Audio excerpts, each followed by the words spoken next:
सभी को नमस्कार। आज हम आरोह भाग 1 में संकलित कहानी जामुन का पेड़ इस पाठ का अध्ययन करेंगे, जिसके कहानीकार हैं कृष्णचंद्र।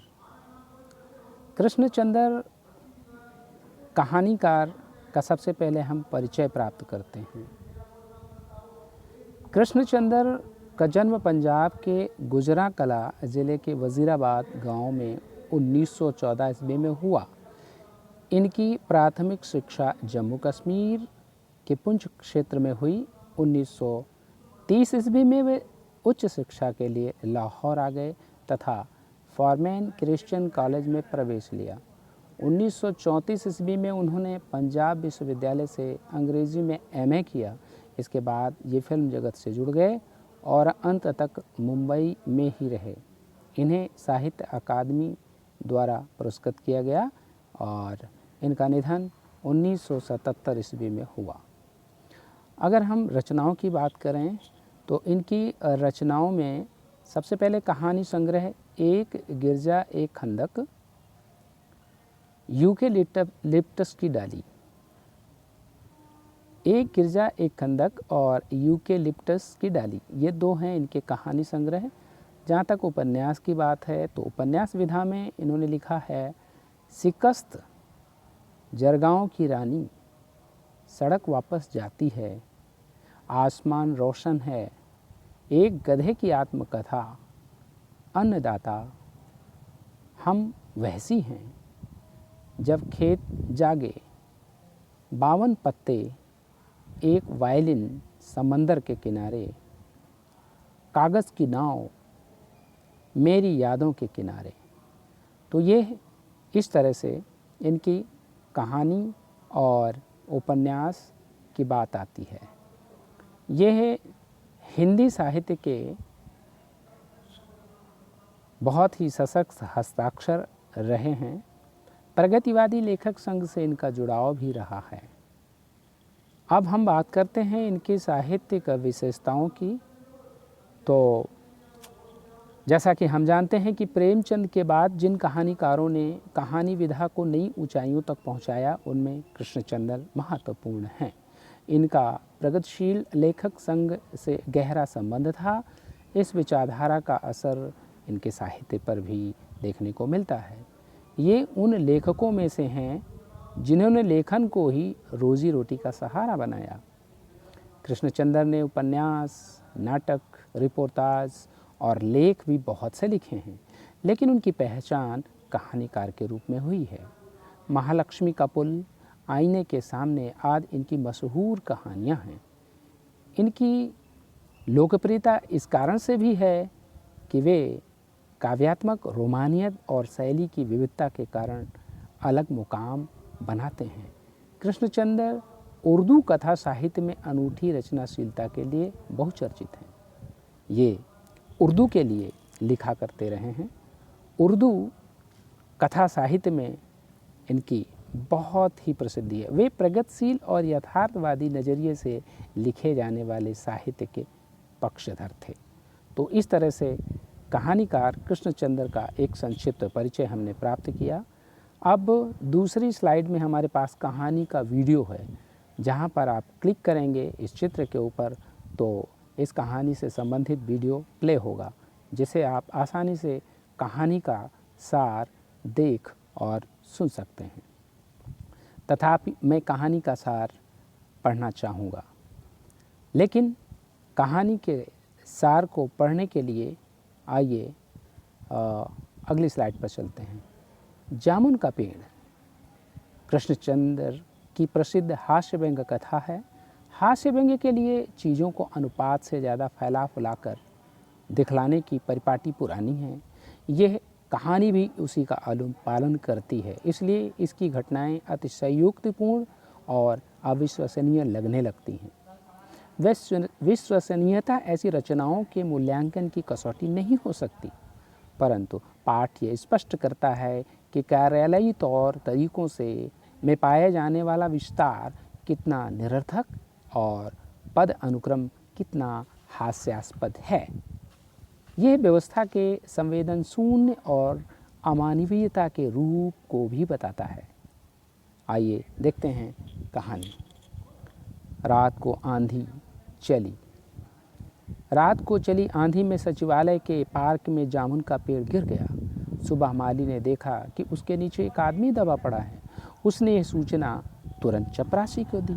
इस तरह मिनटों में दबे आदमी के पास भीड़ इकट्ठा हो गई। क्लर्कों को रसीले जामुनों की याद आ रही थी। तभी माली ने आदमी के बारे में पूछा। उन्हें उस आदमी के जीवित होने में संदेह था। तभी वो दबा आदमी बोल पड़ा। माली ने पेड़ हटाने का सुझाव दिया। तुरंत सुपरिंटेंडेंट ने अपने ऊपर के अधिकारी से फ़ोन पर बात की। इस तरह बात deputy secretary, joint secretary, chief secretary, minister के पास पहुंची। मंत्री ने चीफ सेक्रेटरी से कुछ कहा और उसी क्रम में बात नीचे तक पहुंची और फाइल चलती रही। दोपहर को भीड़ इकट्ठा हो गई। कुछ मनचले क्लर्क सरकारी इजाज़त के बिना पेड़ हटाना चाहते थे। तभी सुपरिंटेंडेंट फाइल लेकर भागा भागा आया और कहीं कि यह काम कृषि विभाग का है, वो उन्हें फाइल भेज रहा है। कृषि विभाग ने पेड़ हटवाने के जिम्मेदार व्यापार विभाग पर डाल दी। उसकी जिम्मेदारी व्यापार विभाग पर डाली। व्यापार विभाग ने कृषि विभाग पर जिम्मेदारी डाल दी और अपना पल्ला झाड़ लिया। दूसरे दिन भी फाइल चलती रही। शाम को इस मामले को हार्टिकल्चर विभाग के पास भेजा गया और फैसला किया गया क्योंकि ये फलदार पेड़ है, इसलिए इसे हार्टिकल्चर के पास भेजा जाए।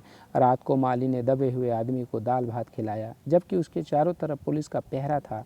माली ने उस परिवार के बारे में पूछा तो दबे हुए आदमी ने स्वयं को लावारिस बताया। यानी उसके परिवार के बारे में उसे पूछा तो उसने लावारिस बताया। तीसरे दिन हॉर्टिकल्चर विभाग से जवाब आया कि आजकल पेड़ लगाओ स्कीम जोर शोर से चल रही है, अतः जामुन के पेड़ को काटने की इजाज़त नहीं दी जा सकती। एक मंचले ने आदमी को काटने की बात कही, इससे पेड़ बच जाएगा, और दबे हुए आदमी ने इस पर आपत्ति की कि ऐसे तो वो मर जाएगा। आदमी काटने वालों ने अपना तर्क दिया कि आजकल प्लास्टिक सर्जरी उन्नत कर चुकी है।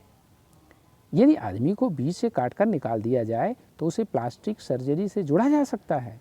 इस बात पर फाइल मेडिकल विभाग भेजी गई।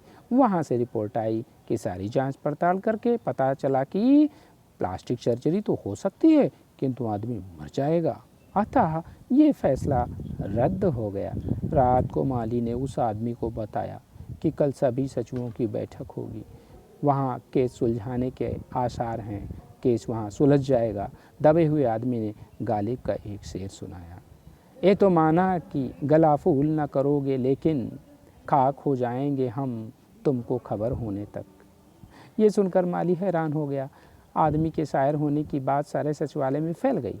फिर ये चर्चा शहर में फैली और तरह तरह के कवि और शायर वहाँ इकट्ठा हो गए। वे सभी अपनी रचनाएं सुनाने लगे। कई क्लर्क उस आदमी से अपने कविता पर आलोचना करने को मजबूर करने लगे। तब ये पता चला कि दबा हुआ व्यक्ति कवि है, तो सब कमेटी ने यह मामला कल्चर डिपार्टमेंट को सौंप दिया। साहित्य अकादमी के सचिव के पास फाइल पहुंची। सचिव उसी समय आदमी का इंटरव्यू लेने पहुंचा। दबे हुए आदमी ने बताया कि उसका उपनाम ओस है तथा कुछ दिन पहले उसका लिखा हुआ ओस के फूल गद्य संग्रह प्रकाशित हुआ है। सचिव ने आश्चर्य जताया कि इतना बड़ा लेख उनकी अकादमी का सदस्य नहीं है।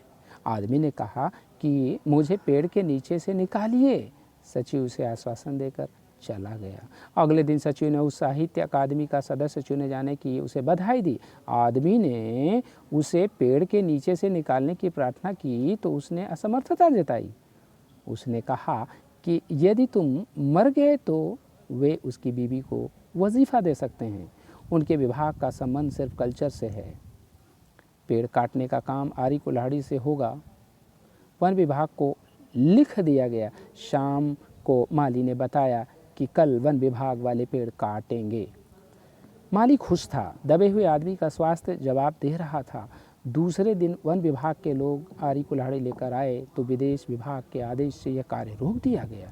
ये पेड़ पोर्टनिया राज्य के प्रधानमंत्री ने सचिवालय में 10 साल पहले लगाया था। पेड़ काटने से दोनों राज्यों के बीच संबंध बिगड़ जाएंगे। दूसरे, पोर्टनिया सरकार राज्य को बहुत सहायता देती है। दो देशों की खातिर एक आदमी के जीवन का बलिदान तो दिया जा सकता है। अंडर सेक्रेटरी ने बताया कि प्रधानमंत्री विदेश दौरे से सुबह वापस आ गए हैं। अब वे ही निर्णय देंगे।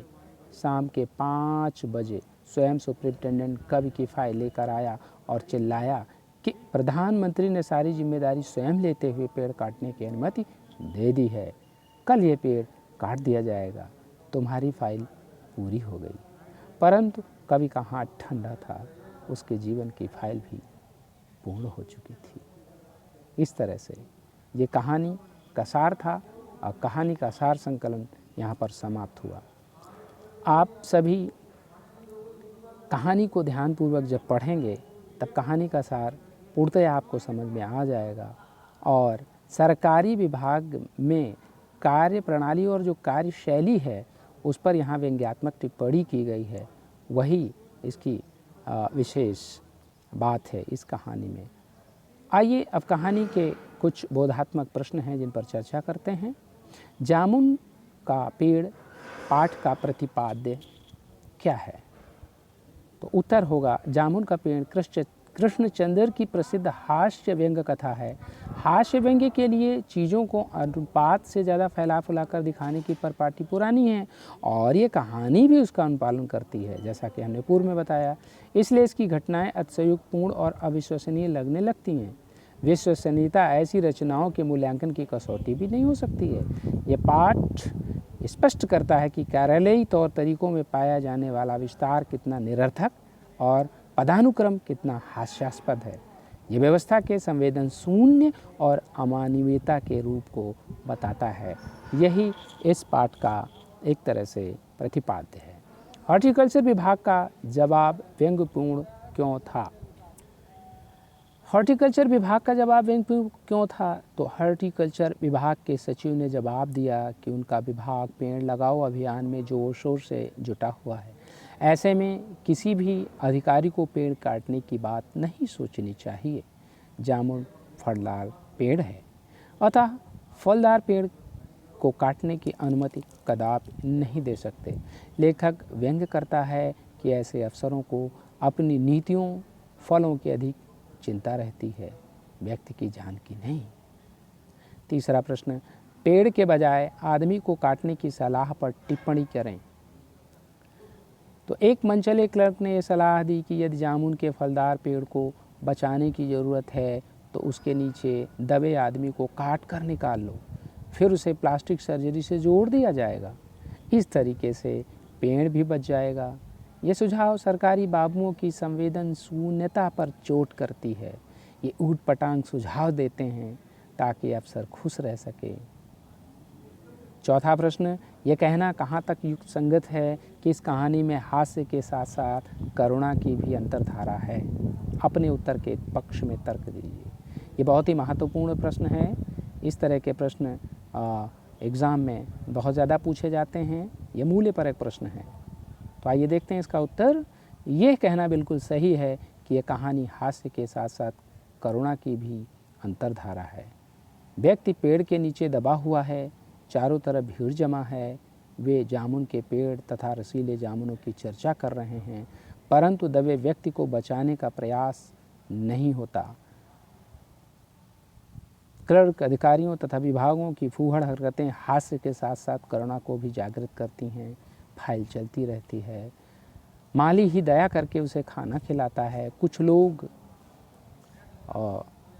लोग तो आदमी को काटकर उसे प्लास्टिक सर्जरी से जोड़ने की बात कहते हैं। ये संवेदनहीनता का चरम रूप है। कल्चर विभाग का सचिव उसे अकादमी का सदस्य बना देता है। उसे मिठाई मांगता है उससे, परंतु उसे बचाने का प्रयास नहीं करता। देशों के संबंध के नाम पर आम आदमी की बलि चढ़ाई जा सकती है। ये सभी घटनाएं करुणा की गहनता को व्यक्त करती हैं। इस प्रकार से इस पाठ के सारांश कहानीकार का परिचय के साथ साथ कुछ इसके महत्वपूर्ण प्रश्नों को हमने इस वीडियो में समेटा है। आशा है कि इस वीडियो से आप अवश्य लाभान्वित होंगे। इसी के साथ सभी का धन्यवाद।